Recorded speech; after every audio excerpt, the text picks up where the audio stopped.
A hand slams onto a wooden table. Officer Ryan Hale leans forward, voice low and sharp. "Ma'am, you are not going to sit here and ignore me. Stand up, now." "I've done nothing wrong, officer," she replies softly. "That's not for you to decide," Hale snaps. He pulls out cuffs. Chairs scrape. Customers freeze. Phones tilt up to record. He grabs her arm. The woman finally lifts her eyes, cold, unimpressed, almost pitying. "Officer Hale," she whispers, "before you take another step, you should know who I am." "I don't care who you think you are," Hale says, already twisting her wrists. Then she speaks the words that make his hands go numb. The woman turns slightly, voice steady as a blade. "And you've just made the biggest mistake of your career." The morning began with the ordinary hum of a quiet American diner. A place where time drifted softly between the clink of silverware and the gentle rise of steam from freshly poured coffee. The Riverside Diner had never been a stage for conflict. It was a sanctuary for truck drivers, retirees, nurses coming off night shifts, and the owners who knew every regular by their first name. Yet on this cold, gray morning, the air felt dense, charged, as though something unseen had already disrupted the equilibrium before anyone noticed. The elderly woman sitting alone near the center window seemed almost carved from stillness itself. She occupied the space with a calm that did not need to announce itself. Her posture upright, her coat neatly buttoned, her silver hair pulled back without a single rebellious strand. She lifted her cup of tea with a precision that suggested discipline, concentration, and a mind engaged in its own quiet depth. Her eyes scanned through a thin folder with the same unwavering focus, absorbing information, analyzing patterns, weighing details with the detachment of someone accustomed to consequence. Her name was Evelyn Carter, though no one in the diner knew this yet. To the casual observer, she was simply an elderly black woman enjoying a warm drink on a cold day. But Evelyn did not live in the world of casual observers. She lived in the world behind the world, a world carved out of intelligence briefings, classified operations, encrypted communications, and the kind of stakes most people could not imagine. Her presence at that diner was not random. It was intentional, calculated, and entirely quiet. The quiet did not last. The diner door opened with a force that bent the peaceful atmosphere into something sharp.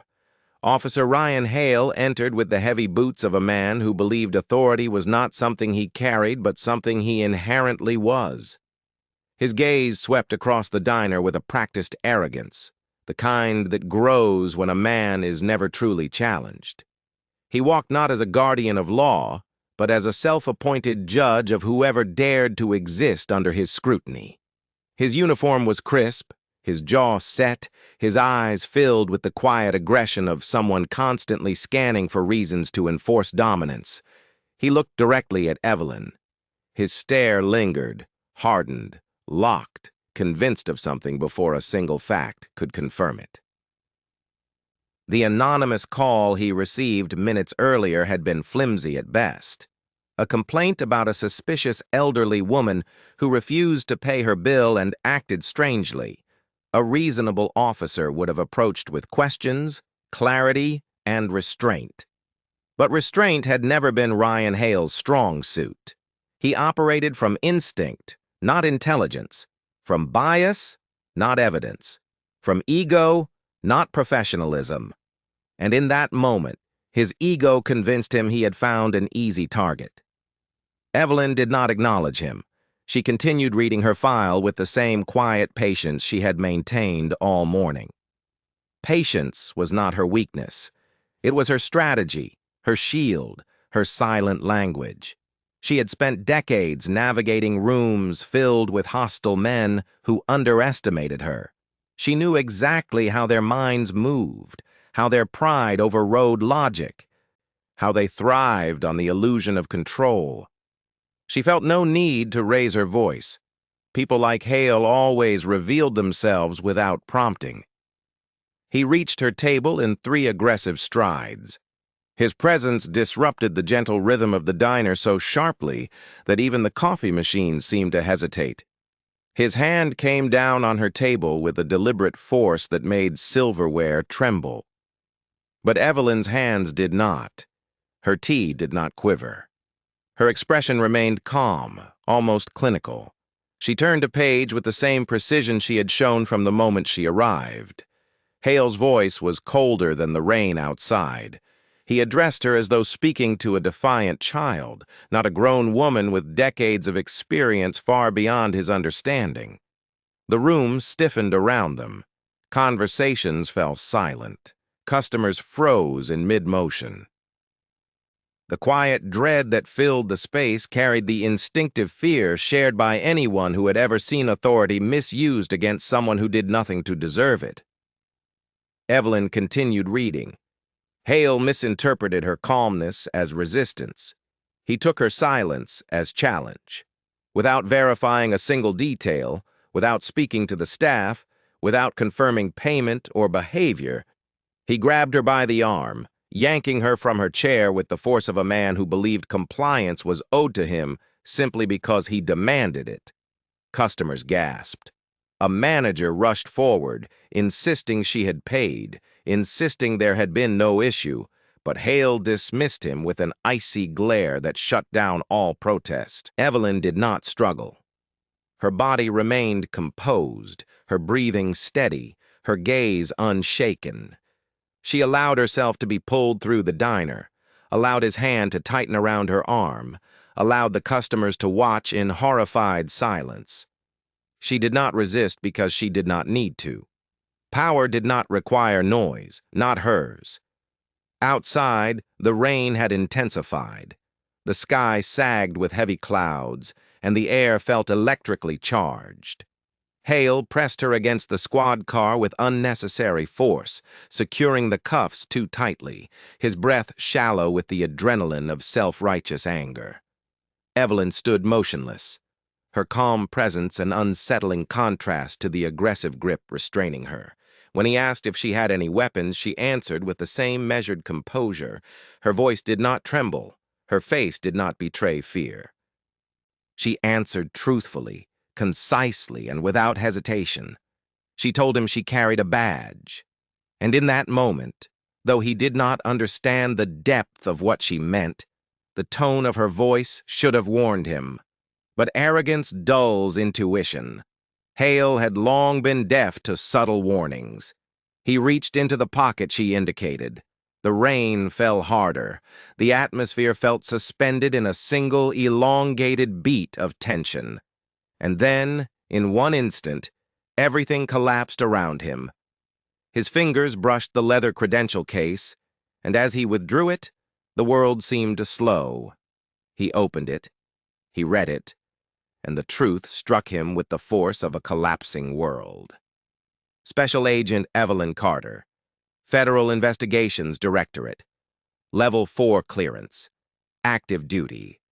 A woman whose authority surpassed his, whose jurisdiction stretched far beyond his understanding, whose experience eclipsed his entire career. Evelyn did not lift her head immediately. She allowed him to absorb the weight of his mistake.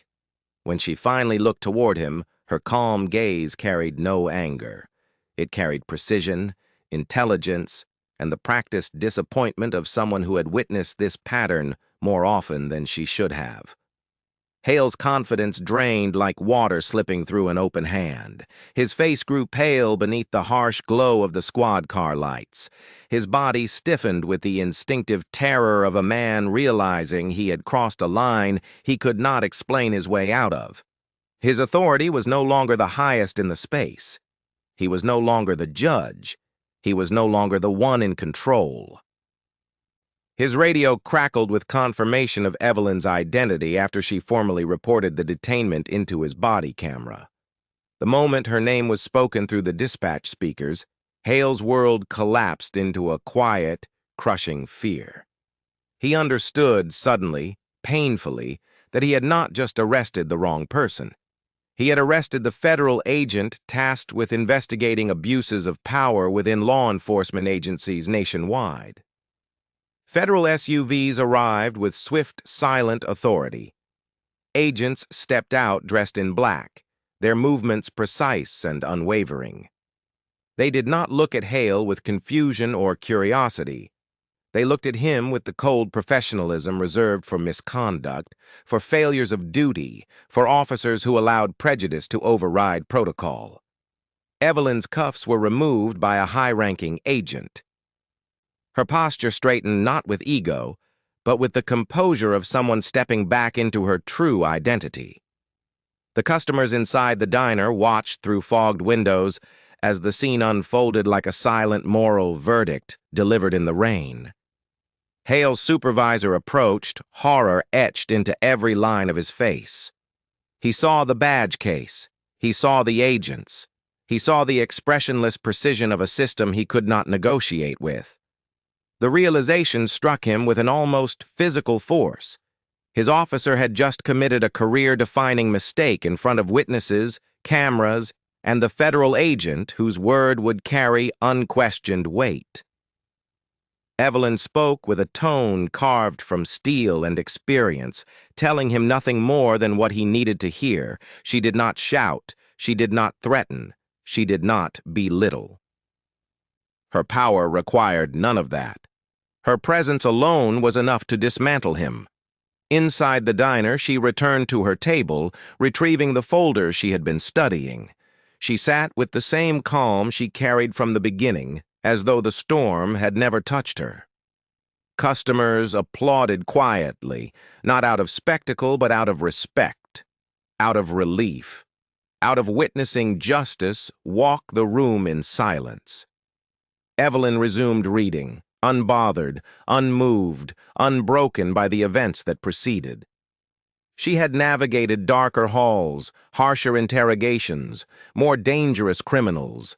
A single officer's arrogance did not faze her. She understood the system's cracks better than most. She had spent her life patching them, documenting them, and holding those responsible accountable. She had not raised her voice once. Yet she had shifted the entire atmosphere of the diner, the career of an officer, and the meaning of accountability in a single morning. Outside, Hale sat in his patrol car, drenched from the rain. His hands trembled as reality settled over him like an anchor. The weight of his decision, the humiliation, the undeniable proof of his bias, and the irreversible consequences all crashed together in a quiet storm he could not outrun. And Evelyn, calm and composed, lifted her cup of tea with the same precision as before, taking a slow sip while the federal agents documented statements around her. Justice did not need volume to be felt. It needed truth. And she carried truth with the effortless authority of someone who had spent her life wielding it.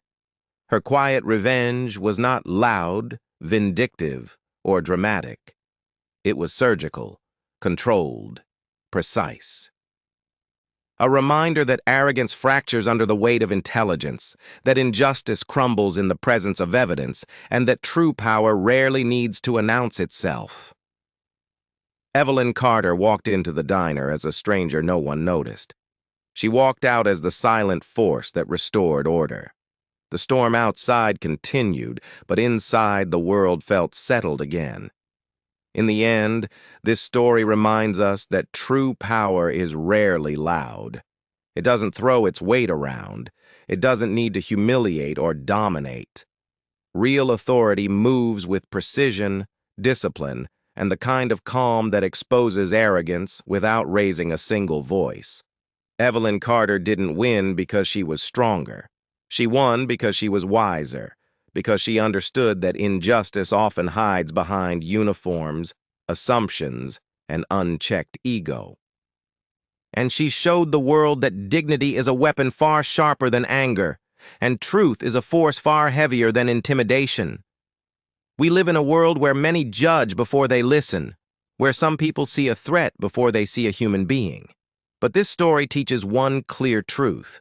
Respect costs nothing, but failing to give it can cost everything. If you found this story powerful, don't leave without supporting the channel. Like this video to help the story reach more people. Drop a comment. What lesson stood out the most to you? Subscribe to Hidden Tales Stories and turn on notifications so you never miss the next true life story. Share this video with someone who needs this reminder today. Your engagement helps us create more stories that expose injustice, celebrate dignity, and shine a light on truth. Stay aware, stay wise, stay human. Thank you for your support.